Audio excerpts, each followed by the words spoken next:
So, yan, magandang gabi po. Ayan, nagluto ako ng ginatang talbos ng kamuting kahoy.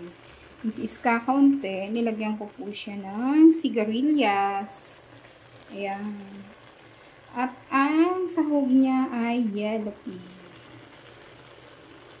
Antay ko na lang pong maluto. At mabawasan ang gata para pagmamantikain ko na lang. Tapos yan iluto na po. Napakasarap po yan. Napakasarap na ulam. Kahit yan ay araw-araw. Kaya lang matakaw sa kanin. Pag yan ang ulam. Kaya hinay-hinay po tayo sa kanin. Konting-konti na lang po. Ayan, maluluto na. So, ayan. Ito po ang kasama ng aking lutong talbos na kamuting kahoy. Ayan, may pritong tilapia at saka yellow pea. Ayan. At saka apple. Wala akong sinaing. Kaya, ayan lang ang aking kakainin. Mag-try tayo ng no rice muna.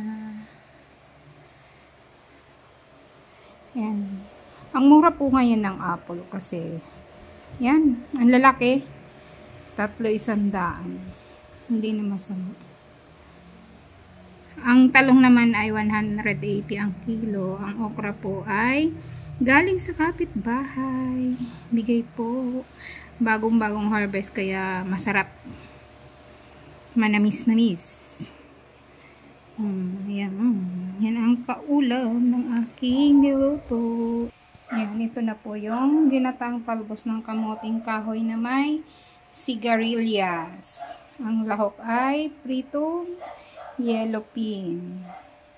Kaya yan.